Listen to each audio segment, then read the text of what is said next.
अस्सलाम वालेकुम। हेलो। मेरी आवाज़ आ रही है?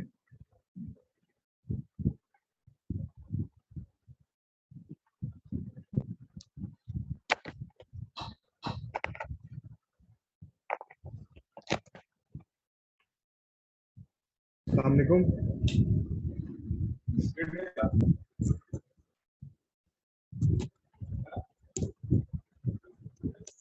अस्सलाम सर। अस्सलाम वालेकुम। मेरी आवाज़ आ रही है, ये बताइएगा। सर आ रही है। अच्छा जी। स्क्रीन बताइएगा। स्क्रीन शो हो रही है आपके पास? यस सर, स्क्रीन शॉट हो रही है। अच्छा जी, ये भी बढ़िया हो गया। तो खैर, रिकॉर्ड विटपॉ CORD। अच्छा यार, जब तक है ना, सबको भी बोल दो कि आ जाए।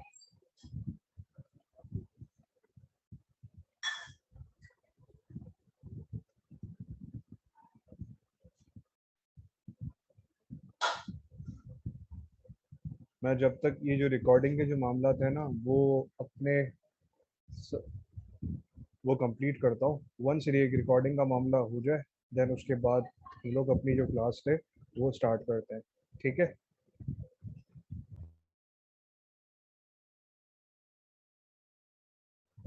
अच्छा जी। तो अभी कितने पार्टिसिपेंट्स मौजूद हैं इस वक्त?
यार, आप बता सकते हो कि मेरी आवाज़ आपको आ रही है कि नहीं? सर कट कट के आ रही है बहुत ज्यादा। एक मिनट। अ, अब बताइएगा। अब बेहतर हुआ कुछ मामला? सर अभी तो सही आ रही है।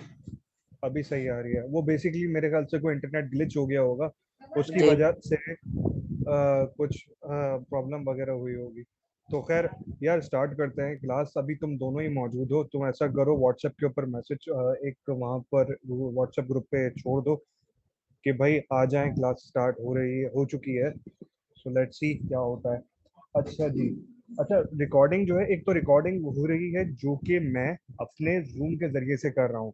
एक रिकॉर्डिंग हो रही है जो कि मैं अपने पास स्क्रीन को रिकॉर्ड करते हुए कर रहा हूँ। सो स्क्रीन रिकॉर्डिंग जो होती है मेरे पास, उसका जो आउटपुट आएगा वो दूसरी स्क्रीन रिकॉर्डिंग यानी कि जूम वीडियो रिकॉर्डिंग से बेहतर होगा। सो टेंशन मत लेना, थोड़ी देर के बाद ये शायद ऑप्शन ऑफ हो जाए। सो there is no need to worry. ठीक है। So let's get started with our lecture. The lecture is all about navigations and navigational aids. Before that, I told you in my last class that what our currently is doing the part of the guidance that utilizes by mostly aircrafts. So हम लोगों ने start किया था RF wave से। RF wave होती क्या है? RF waves are basically transverse wave, जिसके दो कंपोनेंट्स होते हैं। एक होते हैं हमारे पास मैग्नेटिक कंपोनेंट, और एक होता है हमारे पास क्या, उसका इलेक्ट्रिकल कंपोनेंट, राइट? सो हम लोगों ने सबसे पहले, ये आज की जो डेट है उसका तो पता नहीं, लेकिन दिस इज लेक्चर नंबर 2, ठीक है। पहले लेक्चर के अंदर हम लोगों ने आर एफ वेव के बारे में पढ़ा था, जिसको हम रेडियो फ्रिक्वेंसी कह रहे थे। रेडियो फ्रिक्वेंसी क्या होती है? Transverse transverse transverse wave. तो स्पेलिंग क्या, थोड़ी सी मुझे याद नहीं आ रही, ये थोड़ी सी स्पेलिंग को जरा देख लीजिएगा। Transverse waves. अब ये जो आर एफ वेव है बेसिकली ट्रांसवर्स वेव्स कहलाती हैं। इसके एक अदद हमारे पास एक इलेक्ट्रिकल कंपोनेंट होता है, जिसकी वजह से एक इलेक्ट्रिकल फील्ड बनती है। दूसरा जो होता है कंपोनेंट हमारे पास, इसका एक मैग्नेटिक कंपोनेंट होता है, जिससे एक मैग्नेटिक फील्ड बनती है। ये दोनों फील्ड आपस में ऑर्थोगोनल होती हैं, राइट? थोड़ी सी अपने यहाँ की लाइट को जरा सा सही कर दूं, क्योंकि मुझे लग रहा है कि लाइट इसके ऊपर कम आ रही है।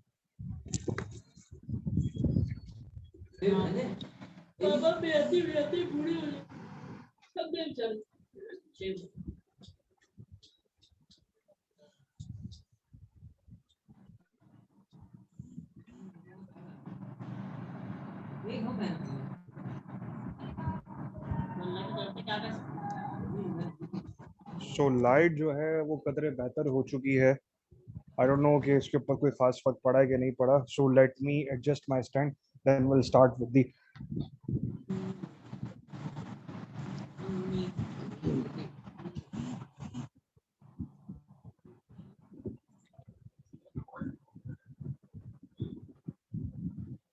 यार कितने लोग आ चुके हैं अब तक?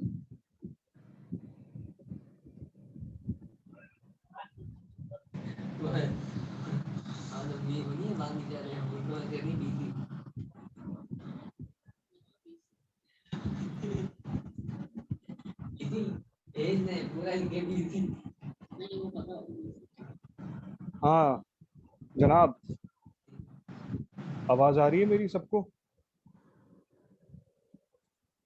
यार सिर्फ 4 लोग मौजूद हैं, सो क्या करूँ, अटेंडेंस ले लूँ आज की मैं क्या? नहीं नहीं सर, छोड़ दें, क्या पता थोड़ी देर तक आ जाएं सारे। यार 15 मिनट होते हैं तो ठीक है। 15 मिनट के बाद जैसे ही मैं अटेंडेंस ले लूंगा और उनकी आज एक दफा कर दूंगा प्रेजेंट। यार देखो, चलो देखते हैं। तो खैर अभी हम लोग जो स्टार्ट कर रहे हैं, this is chapter number 2। Chapter 2 navigation की बुक का, ये जो बुक का चैप्टर है, इट्स ऑल अबाउट एंटीनास। किसके बारे में है? एंटीनास के बारे में है। सही है। अब एंटीनास होते क्या हैं? एंटीनास के बारे में last time I told you guys कि भाई एंटीनास जो होते हैं बेसिकली करते क्या है। ये दो मोड में काम करते हैं antennas basically. A simple piece of wire,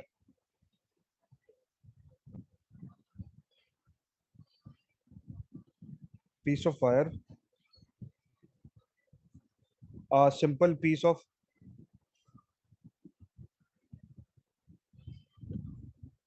PCB board, या इसके अलावा a simple PCB, a simple piece of substrate।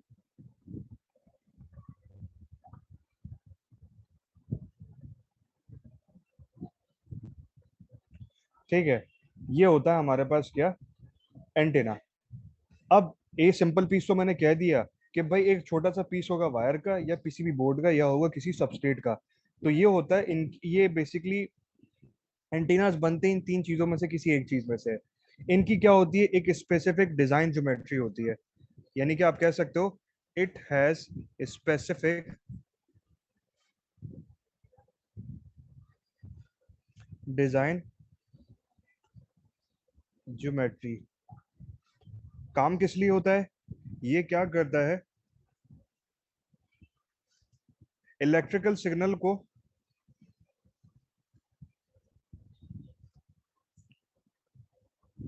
Convert करता है किसमें? इलेक्ट्रोमैग्नेटिक सिग्नल के अंदर।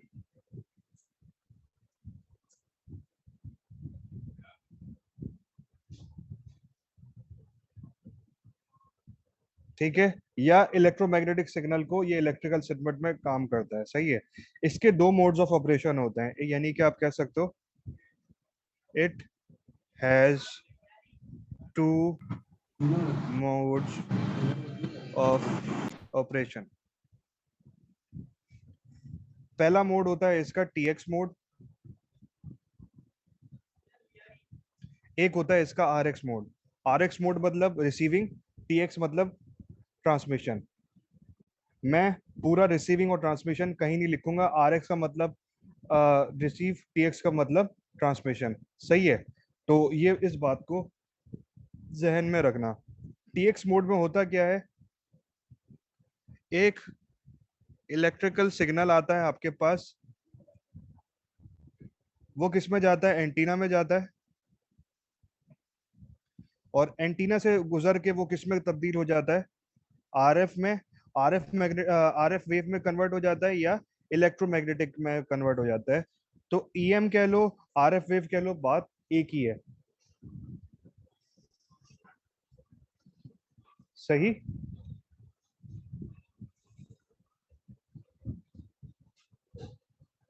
अब बात होती है किसकी, आरएक्स मोड की। आरएक्स मोड के अंदर होता क्या है, एक आपके पास क्या आता है, ईएम वेव आती है या आरएफ आती है, वो एंटीना से गुजरती है, और एंटीना किसको क्या कर देता है, कन्वर्ट कर देता है किसके अंदर, इलेक्ट्रिकल सिग्नल में कन्वर्ट कर देता है।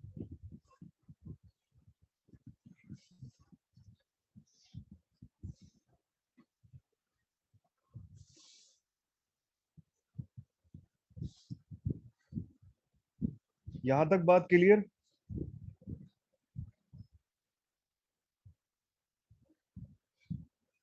सो हर एंटीना सर की कुछ ना कुछ प्रॉपर्टीज होती हैं। क्या होती हैं, कुछ प्रॉपर्टीज होती हैं। उन प्रॉपर्टीज के एतबार से हमारे पास एक लॉ होता है, जिस लॉ को हम कहते हैं लॉ ऑफ रेसी प्रोकैलिटी या रेसिप्रोसिटी, ठीक है। So this is my page number 1। तुम लोगों को साफ दिख भी रहा है कि नहीं दिख रहा है ये, दिख रहा है सर। हाँ अब बेहतर है। तो खैर यार, ये मैं लेक्चर्स है ना, आज इसकी पीडीएफ भी ग्रुप पे अपलोड कर दूंगा। सो पेज नंबर 1 हो गया कंप्लीट। अब पेज नंबर 2 की हम बात करते हैं, सही है जनाब। और आज मैं वीडियो भी अपलोड कर दूंगा वहां पर यूट्यूब चैनल के ऊपर। सो जी, हम बात कर रहे थे किसकी, एंटीना की प्रॉपर्टीज की। तो अब भी एट वेरी बिगिनिंग लेवल, तो एंटीना की हैज टू मेन प्रॉपर्टीज। इसकी दो प्रॉपर्टीज होती हैं, एक कहलाता है गेन और एक कहलाता है डायरेक्शनल। एक कहलाता है डायरेक्शनल गेन, नहीं, एक कहलाता है डायरेक्शनल प्रॉपर्टीज।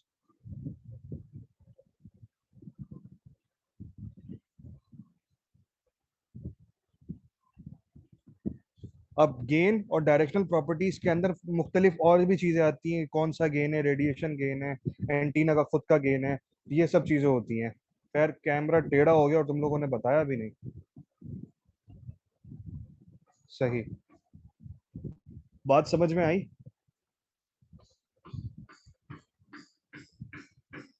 अब एक लॉ होता है, जिस लॉ को हम लोग कहते हैं the law of reciprocity.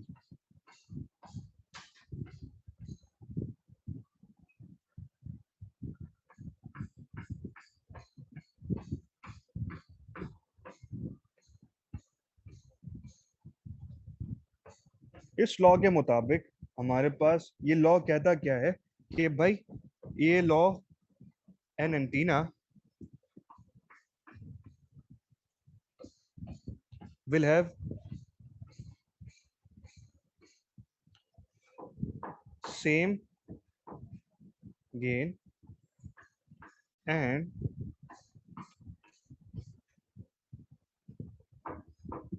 directional properties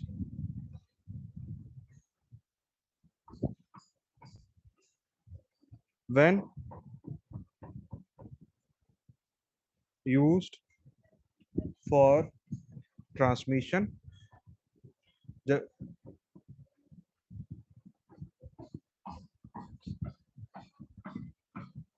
as well as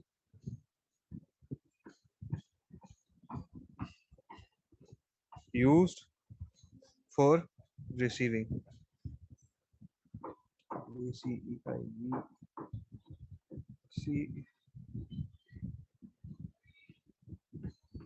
receiving का दूसरा नाम होता है रिसेप्शन। ठीक है, अब इस लॉ के मुताबिक लॉ क्या कह रहा है कि भाई एंटीना की दो प्रॉपर्टीज होती हैं, एक होता है गेन और एक होता है डायरेक्शनल प्रॉपर्टीज। अब ये दोनों प्रॉपर्टी क्या रहती हैं, सेम रहती हैं किसी भी एक स्पेसिफिक एंटीना की, चाहो आप उसको किस में ट्रांसमिशन मोड में यूज करो, चाहो आप उसको रिसीविंग मोड में यूज करो। सो ये एक लॉ है हमारे पास। उसके बाद एक नई चीज है आपके सामने, इसको हम लोग कहते हैं आइसोट्रॉपिक रेडिएटर। एक नया टॉपिक है जिसका नाम है दी ट्रॉपिक रेडिएटर। इसका एक और नाम होता है आइसोट्रॉपिक एंटीना।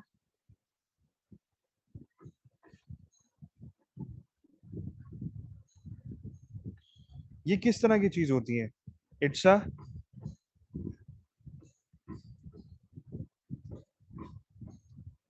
ये एक कहलाता है आइडियल एंटीना। अब ये आइडियल एंटीना होता क्या है? लेट सपोज अगर ये मेरे पास ये जो पेन है, मैंने सिंपल सा क्या कहा था, एंटीना जो होता है simple piece of wire. So assuming this, ये जो मेरे सामने पेन रखा हुआ है, इसको मैं सपोज कर रहा हूँ क्या, एंटीना सपोज कर रहा हूँ। और इस एंटीना को मैंने क्या कर दिया, इस तरीके से वर्टिकली खड़ा कर दिया। और मैं अगर इसका टॉप व्यू देख रहा हूँ और इसमें इस चीज की मैं ग्राफिक इलस्ट्रेशन बनाऊं, तो अब इसके अक्रॉस क्या होगा, एक अदद हमारे पास एक विसिनिटी क्रिएट होगी। सो लेट सपोज मेरे पास ये कोई एक एंटीना है जो कि क्या मैं ऊपर से देख रहा हूँ, तो वो इसके यहाँ कोई सा एक स्पॉट है। इसके साथ में क्या करूं, एक बड़ी सी फील्ड बनाऊं, तो ये एक मेरे पास एक फील्ड हो गई। ठीक है, ये क्या हो गई, फील्ड हो गई। ठीक है, अब ये आइसोट्रॉपिक एंटीना जो क्या होगा, हर डायरेक्शन के अंदर सेम इसकी पावर रिसीव होगी। यानी कि अगर मैं इस एंटीने की क्या बनाऊं, डेफिनेशन बनाऊं, तो वो ये होगा कि भाई आइसोट्रॉपिक एंटीना या रेडिएटर रेडिएट्स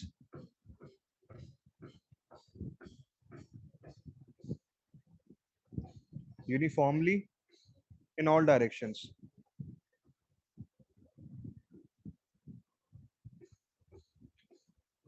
ठीक है जनाब, अगर तुम इसको बुक खोलो तो बुक के अंदर पेज नंबर 16, यानी कि मैं यहां लिख भी देता हूं,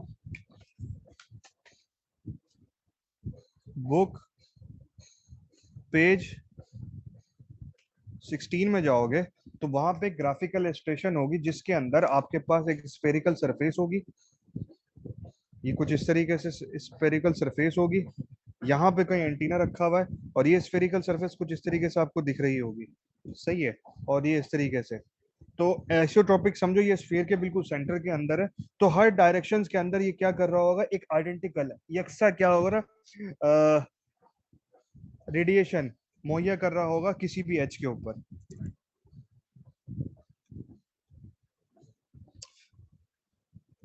जब एंटीना का आगाज हुआ था तो शुरू शुरू में तो एंटीना जो था बेसिकली इट्स वो एक पीस ऑफ वायर था। क्या था, एक पीस ऑफ वायर। और उस पीस ऑफ वायर की बुनियाद के ऊपर उनके क्या गए थे, मुख्तलिफ नाम्स रखे गए थे, यानी कि बेस्ड ऑन देयर स्ट्रक्चर उनका क्या होता है, नाम होता है एंटीना का। अब पहला जो एंटीना होता है वो कहलाता है मोनोपोल एंटीना।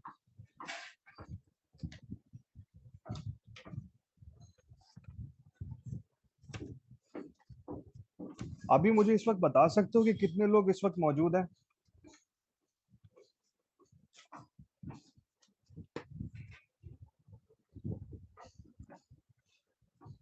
सर 6 लोग मौजूद 5 हैं। लोग मौजूद हैं, 5 लोग मौजूद हैं भाई।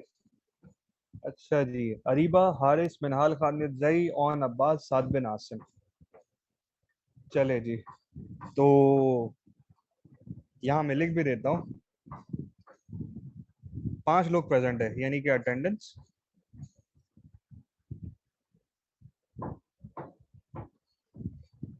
5 लोग प्रेजेंट है।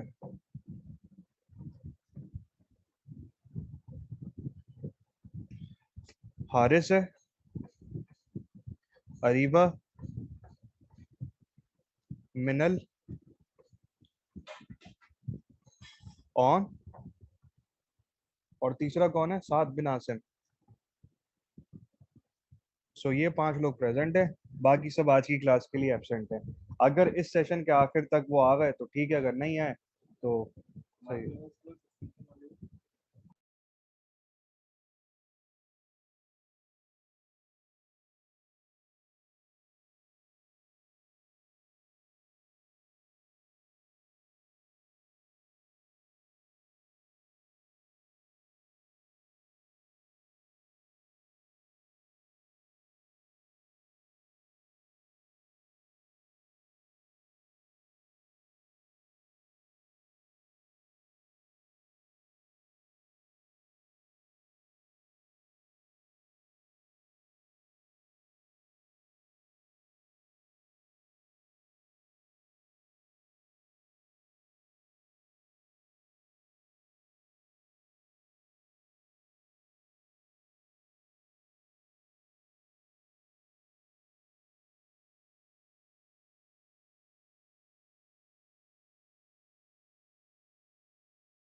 सर आवाज नहीं आ रही है आपकी। सॉरी यार, हाँ सॉरी, अब आवाज आ रही है? अब आ रही है। सॉरी सॉरी सॉरी, असल में मैंने म्यूट करके मैंने छोड़ दिया। अ, तो खैर, वापसी आते हैं। हमने जैसा कि बात कही, मैं बता रहा था कि एंटीना जो फंडामेंटली होते थे वो दो होते थे, दो तरह के मौजूद थे मार्केट में। शुरू शुरू में जब इसका आरएफ वेव का आगाज हुआ था, पहला था मोनोपोल, दूसरा था डाइपोल। मोनोपोल एंटीना किस तरीके से डिजाइन होता है ये हम बाद में देखेंगे, अभी फिलहाल हम डाइपोल एंटीना की बात करते हैं कि डाइपोल एंटीना क्या होता है। डाइपोल एंटीना का जो दूसरा नाम है वो कहलाता है half wave dipole. Half wave dipole से क्या मुराद है ये भी हम देखते हैं। इसके अलावा ये होता क्या है, ये basically it has a one conductor, ये एक simple piece of a conductor होता है जिसको हम क्या करते हैं, दो हिस्सों में स्प्लिट करते हैं। We split into two parts. ठीक है, क्या करते हैं हम इसको दो हिस्सों में स्प्लिट करते हैं। अब ये दो हिस्सों में स्प्लिट करते हैं किस बुनियाद के ऊपर? लेंथ की बुनियाद के ऊपर। यानी कि हम इसको split by, we split into two parts by length. Length के एतबार से हम लोग क्या करते हैं, इसको दो हिस्सों में स्प्लिट करते हैं।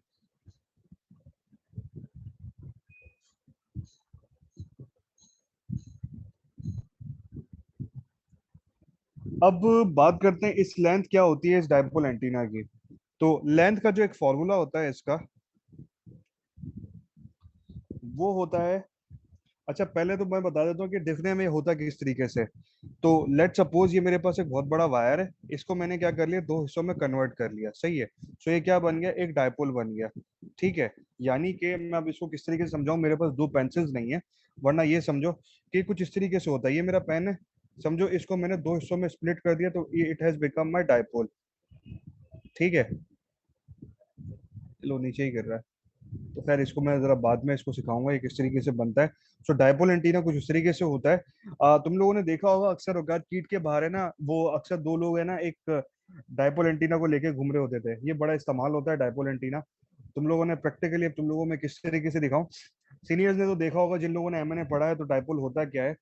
लेकिन अब जिन्होंने एमएनए नहीं पढ़ा तो उनके लिए भाई माजरत, क्या सॉरी, मैं अभी प्रैक्टिकली बता नहीं सकता कि ये किस तरीके से होता है।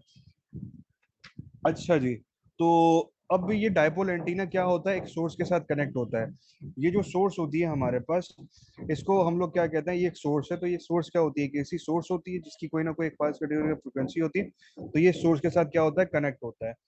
बेसिकली डाइपोल के ये वाला जो हिस्सा होता है ना, ये कहलाता है पॉइंट ऑफ ज्वाइनिंग होता है। ये चीज अलग होती है, ये चीज अलग होती है, और ये दोनों क्या होती है, सेम होती है। यानी कि ये दोनों सेम है और ये अलग होती है। मतलब ये जो कहलाता है डाइपोल एलिमेंट कहलाता है, ये भी, ये भी।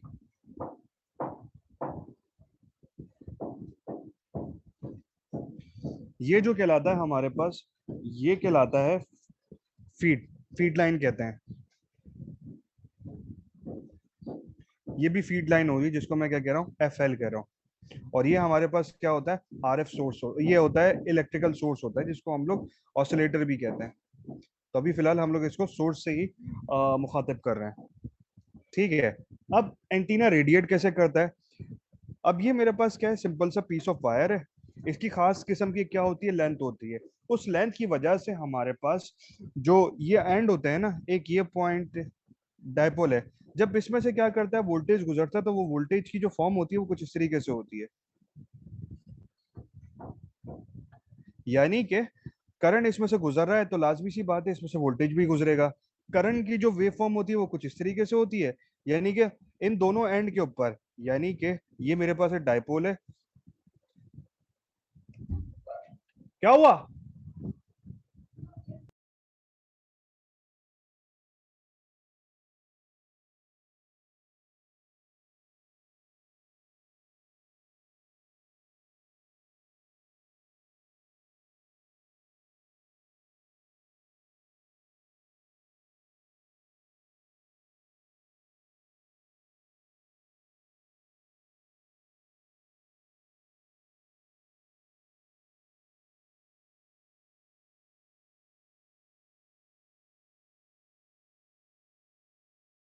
यार सॉरी यार, वो जरा सा छोटा सा धमाका हो गया था घर में, वो उसकी वजह से। तो खैर हम लोग कहाँ पर थे, हम लोग यहाँ पे थे कि ये मेरे पास क्या है, डायपोल एंटीना है। पीछे से कोई ना कोई इलेक्ट्रिकल सिग्नल आ रहा था। तो हम लोग क्या करते हैं, इस पॉइंट पे और इस पॉइंट पे हम लोगों ने क्या रख दिया, एक किस्म का हमने डीएमएम रख दिया। क्या रख दिया, डीएमएम। इसको मैं, ठीक है, यहाँ पे भी डीएमएम से कनेक्ट है, यहाँ पे भी डीएमएम है। जब इस पॉइंट के ऊपर मैं क्या कर रहा हूँ, वोल्टेज मालूम कर रहा हूँ, तो वोल्टेज की जो मेरे पास वैल्यू वो आ रही है, कहते हैं ये डीएमएम नहीं है बल्कि ऑसिलेटर, वो समझो, फंक्शन जनरेटर समझो। नहीं, फंक्शन जनरेटर नहीं, ऑस्लोस्कोप, ऑस्लोस्कोप। इस ऑस्लोस्कोप के ऊपर जब आप देखोगे ना, तो वेव फॉर्म जो आ रही होगी वो कुछ इस तरीके से आ रही होगी, मैक्सिमम आ रही होगी। और इस पॉइंट के ऊपर भी वेव फॉर्म आ रही होगी वोल्टेज की, वो क्या आ रही होगी, मैक्सिमम आ रही होगी। जबकि अगर करंट की वेव फॉर्म मालूम करोगे तो मिनिमम आ रही होगी। तो this is the electrical pattern that is found in dipole. ठीक है, अब ये मैक्सिमम और मिनिमम आता कहाँ से, ये आता है बाय यूजिंग फॉर्मूला। और इसमें लेंथ का जो फॉर्मूला होता है वो बराबर होता है λ/2। सही है, क्या होता है, λ/2। λ/2 होने की वजह से हमारे पास इस पॉइंट के ऊपर वोल्टेज की जो वैल्यू होती है वो मैक्सिमम होती है, इस पॉइंट के ऊपर वोल्टेज की क्या होती है, मैक्सिमम होती है। एंड दस मैक्सिमम होने की वजह से यहाँ से क्या करता है, हवा के अंदर प्रोपोगेट कर जाता है। अगर हम लोग लैम्डा की जगह पर हम लोग यहाँ पे वो फॉर्मूला, मतलब लैम्डा की जगह लैम्डा की वैल्यू लिख देंगे, तो इस लेंथ का जो फॉर्मूला हो जाएगा वो बराबर हो जाएगा हमारे पास v over twice of f।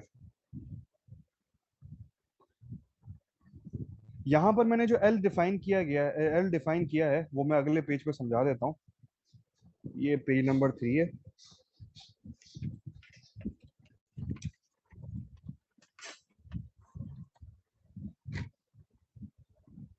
L जो यहाँ पे इससे पहले मैंने डिफाइन किया है, जो एल कहलाता है वो कहलाता है हमारे पास लेंथ, इसको सिंबलाइज करते हैं एल से, और ये कहलाता है इलेक्ट्रिकल लेंथ।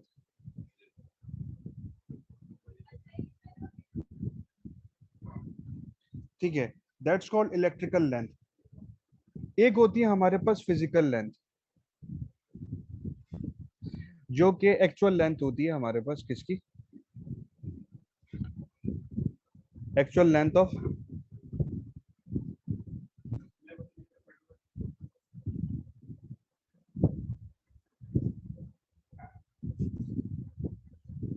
डायपोल, ये कहलाती है actual length of dipole.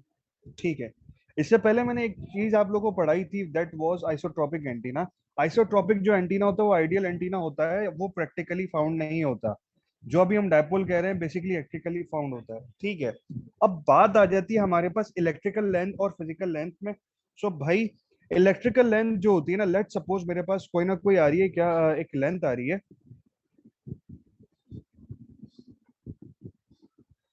Let suppose मेरे पास ये लेंथ है, और वो आ रही है मेरे पास कोई, अभी चलो इसके अलावा भी कोई ना कोई क्या होगी, एक इलेक्ट्रिकल लेंथ होगी,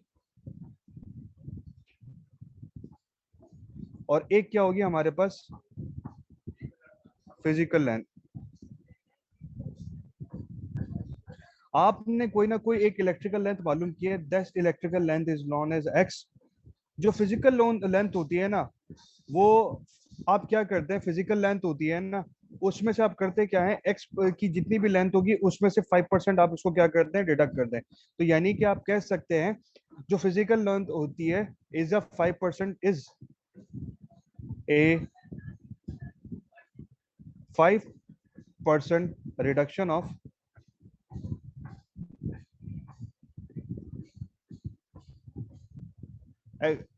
इलेक्ट्रिकल लेंथ।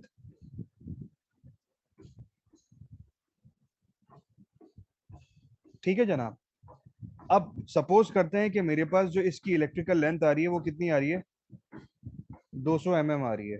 कितनी आ रही है, 200 mm।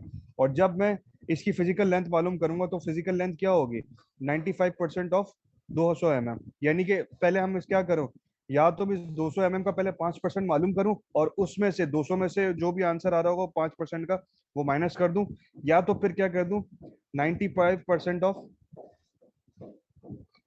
200, और ये कितना हो जाएगा, 0.95 मल्टीप्लाई बाय 200, जो भी आंसर आ रहा होगा वो आ जाएगा। ठीक है, और ये कितना आ रहा होगा इसका आंसर, इसका आ रहा होगा 190 mm आ रहा होगा, राइट। सो ये कुछ इस तरीके से होता है।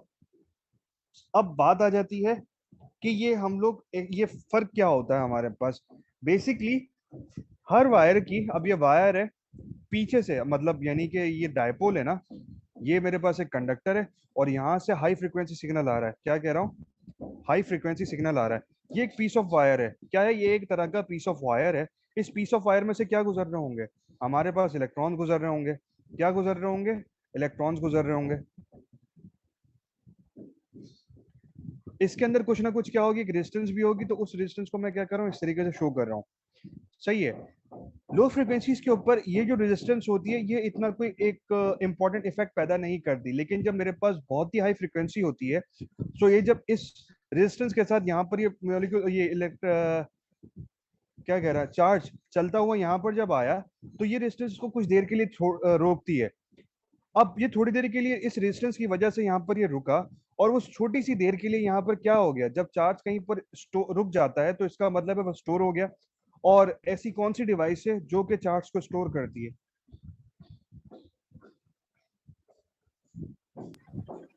बैटरीज करती हूँ। अब चार्ज को स्टोर करनी थी, वो करंट को स्टोर करती है, चार्ज को कौन स्टोर करता है, चार्ज स्टोरिंग डिवाइस बताओ, कैपेसिटर। कैपेसिटर भी करंट। तो आप ये कह सकते हैं कि जब हाई फ्रिक्वेंसी सिग्नल एक वायर में से गुजरता है तो उसके अंदर तीन चीजें हो जाती है, एक तो उसकी रेजिस्टेंस होती है जो कि बिल्ट इन होती है, लेकिन एक उसके अंदर क्या पाया जाती है, एक कैपेसिटेंस भी पाया जाती है। ठीक है, क्या हो जाती है, एक छोटी सी कैपेसिटेंस भी पाई जाती है। अब कैपेसिटेंस भी पाई जाती है तो साथ ही साथ इसकी कुछ ना कुछ क्या होती है, इंडक्टेंस होती है। ये जो चीज है ना, ये चीज आप पढ़ते हो एमएनए के अंदर जब हम ट्रांसमिशन लाइन पढ़ते हैं। मैंने सिर्फ आपको एक थोड़ा सा इंट्रोडक्शन देना था, इसकी वैल्यू क्या होती है, ये किस तरीके से मालूम करते हैं, ये आपने एमएनए में पढ़ा होगा या आप एमएनए के अंदर पढ़ेंगे, राइट। अभी फिलहाल हम कह रहे हैं कि भाई जब मेरे पास एक पीस ऑफ वायर में से हाई फ्रीक्वेंसी से सिग्नल गुजरता है तो उसके अंदर मौजूद inherent resistance, built in resistance की वजह से कुछ ना कुछ कैपेसिटेंस आती है, कुछ ना कुछ इंडक्टेंस आती है। उस इंडक्टेंस और कैपेसिटेंस की वजह से हमारे पास क्या होता है, इलेक्ट्रिकल लाइन में से कुछ ना कुछ क्या करना पड़ता है, हमें तो ये रिडक्शन करना पड़ता है ताकि हमारे पास एंटीना जो है वो रेडिएट कर सके। ठीक है जनाब।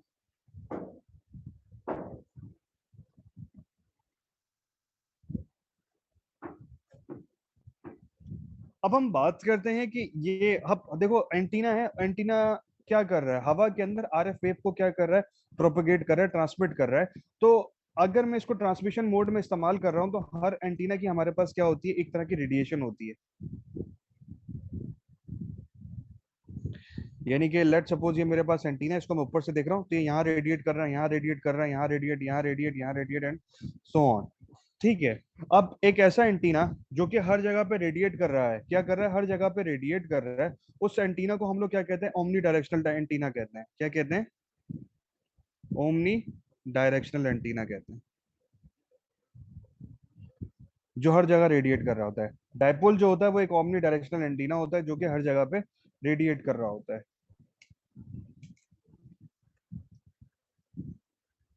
कुछ बाई डायरेक्शनल रेडिएशन भी होती है। अब ये इसका पोलर प्लॉट और ये रेडिएशन पैटर्न वगैरह होता क्या है, ये आप देख सकते हो इसकी फिगर, ये पेज नंबर 17 में देखोगे तो आपको ये थोड़ी और अच्छी तरीके से क्या हो जाएगी, क्लियर हो जाएगी।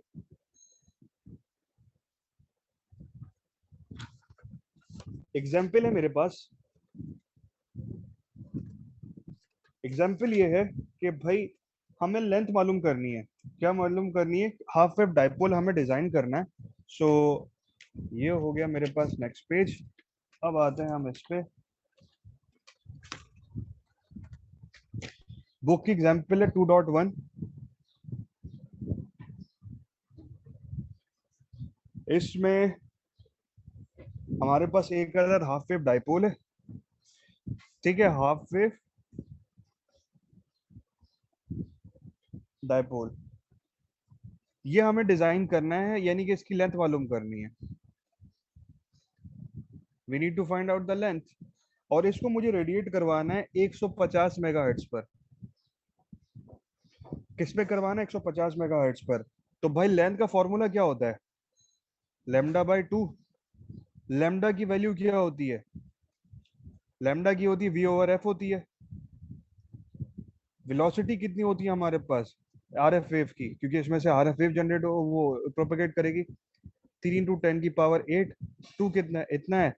मेगाहर्ट्ज का मतलब कितना होता है, 150 मल्टीप्लाई बाय 10 की पावर 6, मल्टीप्लाई डिवाइड डिवाइड करो और मुझे आंसर बताओ, इसका आंसर क्या आ रहा होगा, लेंथ कितने में आ रही होगी।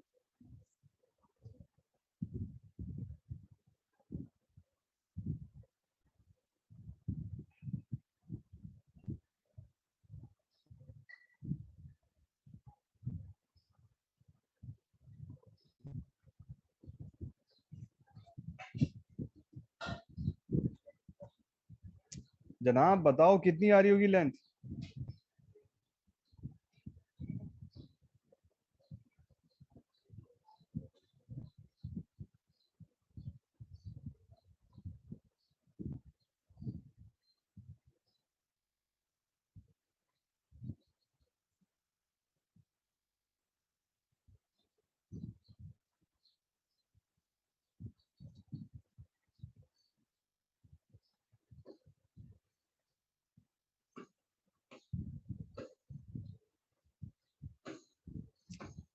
यार तुम लोग क्या सो रहे हो, अगर सो रहे हो तो ठीक है भाई। तो जब इसको सॉल्व किया तो हमारे पास आंसर आया 1 मीटर। अब टास्क ये है कि तुम लोगों का जो टेस्ट योर अंडरस्टैंडिंग है वो खुद करना। टेस्ट योर अंडरस्टैंडिंग 2.1, ये अब तुम लोगों को क्या करनी है, खुद करनी है। सही। अब बात करते हैं, हर एंटीना की कोई ना कोई क्या होती है, इम्पिडेंस होती है। सो है इम्पिडेंस, एक होती है हमारे पास impedance and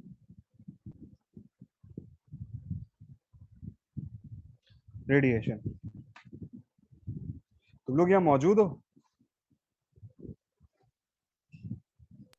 yes yes sir. Sir. अच्छा जी। अच्छा, अब एंटीना जो है, अब एंटीना है क्या बेसिकली, एंटीना में से क्या गुजर रहा है, हमारे पास वोल्टेज गुजर रहा होता है एंटीना में से, एंड एंटीना में से क्या गुजर रहा था, वोल्टेज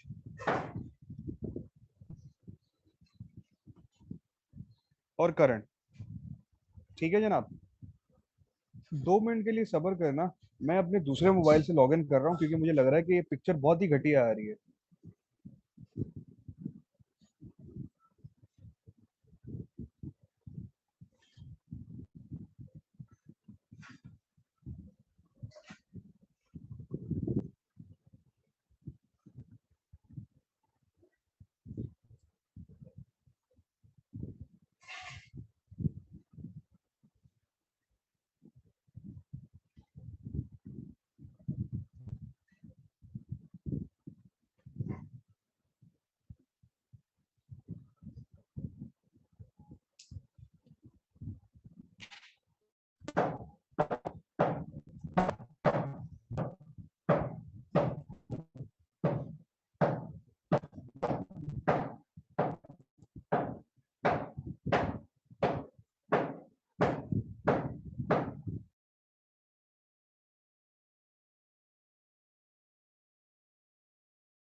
जनाब मेरी आवाज आ रही है?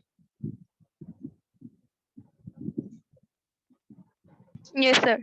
जी सर। और अब थोड़ी पिक्चर क्वालिटी भी बेहतर हो गई होगी? यस क्लियर है। बहुत बेहतर हो गई है मेरा। खैर वो पुराना मोबाइल था, असल में ये मोबाइल चार्ज हो रहा था, तो खैर। हाँ जी, तो मैं बात कर रहा था क्या, कि एक मेरे पास एंटीना है, उसमें से क्या गुजर रहा है, वोल्टेज गुजर रहा है, करंट गुजर रहा है। एंटीना है क्या, it's a simple piece of a conductor. So जब एक कंडक्टर में से वोल्टेज और करंट पास होता है, तो उसमें से एक चीज होती है जो कि बड़ी ही महत्वपूर्ण होती है, यानी कि इंपॉर्टेंट होती है। तो भाई लाजमी सी बात है, करंट और वोल्टेज गुजरेगा तो लाजमी सी बात है इसके अंदर क्या होगी, रेजिस्टेंस होगी। मैंने अभी थोड़ी देर पहले क्या कहा था, हाई फ्रीक्वेंसी के ऊपर इसके अंदर रेजिस्टेंस तो होती है, लेकिन एक तरह की कैपेसिटेंस भी आ जाती है, और क्या आ जाती है, इंडक्टेंस भी आ जाती है। अब कैपेसिटेंस, इंडक्टेंस और रेजिस्टेंस, ये जब आ जाती है हमारे पास, तो उस सूरत में हम एक चीज कहते हैं, एक नई टर्मिनोलॉजी इस्तेमाल करते हैं कि इन तीनों का जो मुरक्कब का होता है उसको हम क्या कहते हैं, इम्पिडेंस कहते हैं। क्या कहते हैं, इम्पिडेंस। सो भाई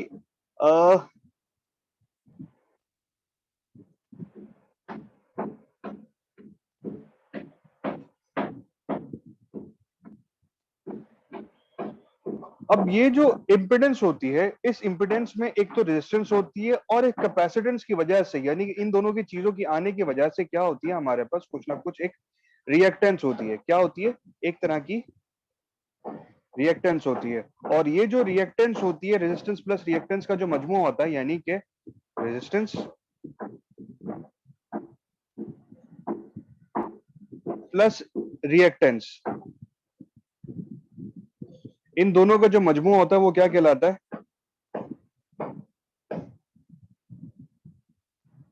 इम्पिडेंस कहलाता है। क्या कहलाता है? इम्पिडेंस कहलाता है। ये जो इम्पिडेंस होती है, ये इसको हम लोग Z से रिप्रेजेंट करते हैं। किससे रिप्रेजेंट करते हैं? Z से रिप्रेजेंट करते हैं। और इस इम्पिडेंस की जो वैल्यू होती है वो बराबर होती है E ओवर I के। क्या होती है? E ओवर I के होती है। अब where E is what? the voltage passing through a antenna and I is the current passing through a antenna.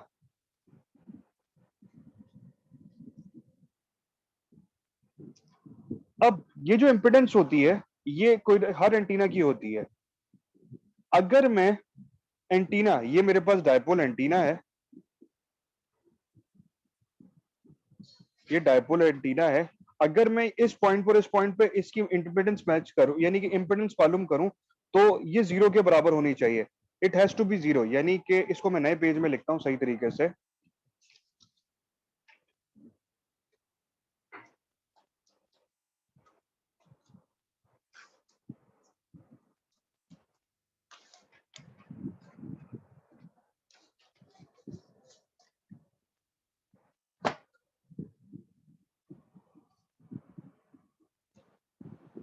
थोड़ा इसको टेढ़ा ही कर लेता हूँ।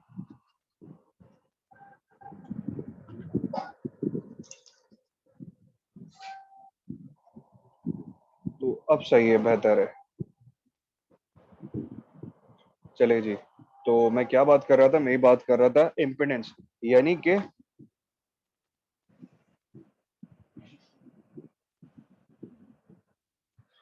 ये डायपोल का जो सेंटर होता है, यानी कि इम्पिडेंस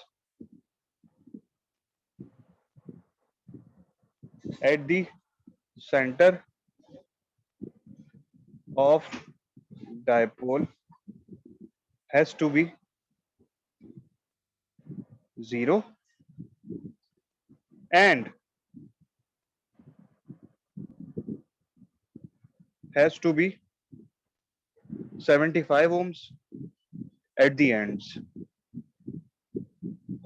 यानी कि 75 ओम्स होनी चाहिए। कहां पर? एंड के ऊपर होनी चाहिए।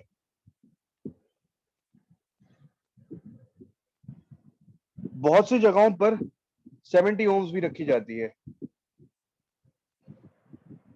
तो खैर, ये दोनों ही क्राइटेरिया बिल्कुल सही है। कुछ लोग ये इस्तेमाल करते हैं, कुछ लोग ये इस्तेमाल करते हैं।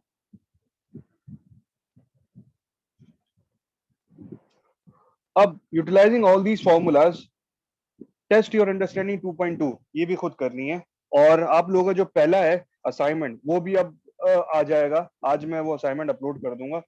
सो अब तक जितनी भी चीजें हो गई हैं उन सबसे ही रिलेटेड होगा असाइनमेंट, राइट? एक चीज होती है radiated power and efficiency.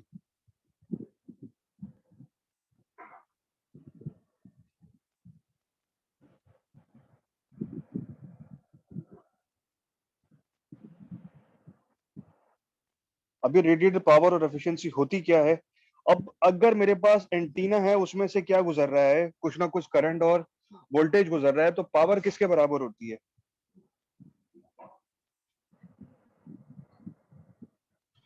Power बराबर होती है V इंटू आई के बराबर होती है, या E इंटू आई के बराबर होती है। या अगर मेरे पास, अगर मुझे एंटीना की रेजिस्टेंस पता हो और उसमें से गुजरने वाला करंट पता हो, तो वो किसके बराबर होती है? IA multiply by R of an antenna. या इसको मैं ये कह सकता हूं IA multiply by Z of antenna.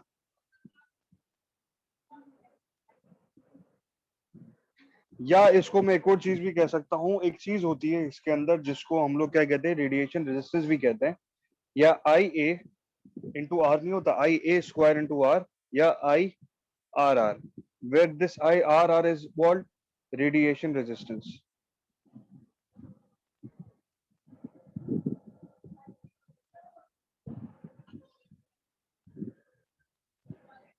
सो ये एक इसका फॉर्मूला है। इनसे रिलेटेड अभी एक कुछ सवाल जवाब करेंगे। बेसिकली एंटीना में से कितना करंट गुजर रहा है ये फाइंड आउट करना थोड़ा सा टिपिकल होता है। पुराने जमाने में यही तरीके का इस्तेमाल हुआ जाता था, लेकिन अब ये इस तरीके का इस्तेमाल नहीं होता। तो खैर, क्योंकि ये बुक बहुत पुरानी है और बहुत डिप्लोमेटिक लेवल के ऊपर है, मतलब डिप्लोमा लेवल के ऊपर है, अगर मुझे रेडिएटेड पावर मालूम करनी है किसी भी एंटीना की, तो वो बराबर होती है हमारे पास P R I A square multiply by R R. इसी तरीके से अगर मुझे उसकी एफिशिएंसी मालूम करनी, तो एफिशिएंसी का फार्मूला क्या होता है? Output divide by input. So output क्या होता है हमारे पास? रेडिएशन होती है, तो रेडिएशन पावर आ जाएगी हमारे पास, और दूसरी क्या होनी चाहिए? वो भी सेम क्वांटिटी आना चाहिए, इनपुट। अब इनपुट में होता क्या है, क्या हमारे पास रेडिएशन भी होता है और साथ ही साथ इस कंपोनेंट के अंदर, यानी कि ये रेजिस्टिव वगैरह की वजह से एक हमारे पास क्या होता है? लॉस होता है, जिसको हम लोग क्या कहते हैं? हम लोग रेडिएशन लॉस, इसको पावर लॉस भी कहते हैं, पी लॉस कहते हैं। अगर इन दोनों को प्लस करके पी आर से डिवाइड करवा दिया जाए तो हमारे पास क्या आ जाती है? रेडिएशन एफिशिएंसी आ जाती है।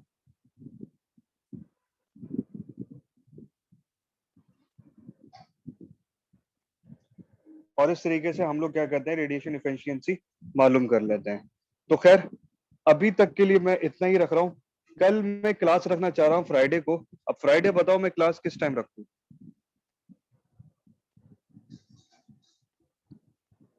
फ्राइडे भी होगी और सैटरडे भी होगी। सर सेम टाइम पे रख रहे हैं। मसल में कल है जुम्मा, मेरे ख्याल से यही है ना, कल जुम्मा ही है ना? जी नहीं सर, जुम्मे का टाइम होगा, मुश्किल होगा।